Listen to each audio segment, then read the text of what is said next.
একটি বিবাহের অনুষ্ঠানে বিবাহ হয়ে যাওয়ার পর বর একটা অদ্ভুত কাণ্ড করেছিল।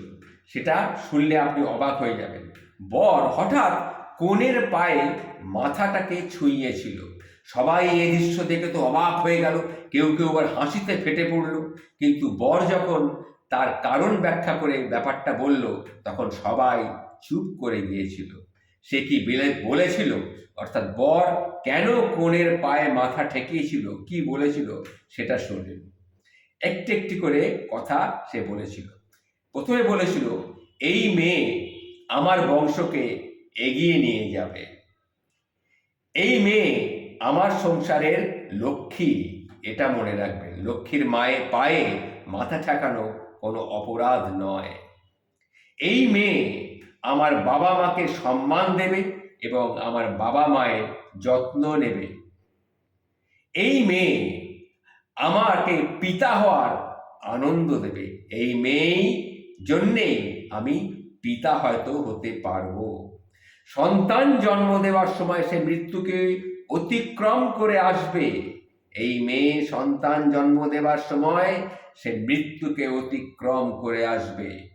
তার উপস্থিতি ছাড়া আমার ঘর অসম্পূর্ণ। এই মেয়ের আচরণেই সমাজে আমার পরিচিতি তৈরি হবে, আমার পরিচয় আরো বাড়বে।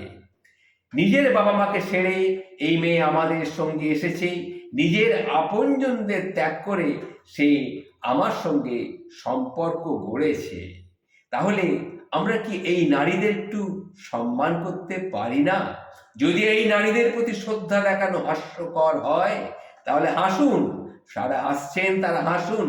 তবে আমি সমাজের সমালোচনাকে উপেক্ষা করতেও কিন্তু রাজি আছি। এই ঘটনাটি ঘটার পর সবাই চুপ করে গিয়েছিল এবং এই ঘটনা থেকে সবাই কি শিক্ষা পেয়েছিল সেটাও আমি একটু উল্লেখ করি আপনাদের সামনে। এই যে কথাগুলি বলেছিল, এই কথাগুলি আমাদের মনে করে দিয়েছিল যে নারীদের ত্যাগ, নারীদের ধৈর্য এবং ভালোবাসার প্রতিফলনকে সম্মান করা আমাদের প্রত্যেকের সামাজিক এবং নৈতিক দায়িত্ব এবং কর্তব্য। সম্পর্কের আসল সৌন্দর্য একে অপরের প্রতি শ্রদ্ধা ও ভালোবাসার মধ্যেই কিন্তু নিহিত রয়েছে।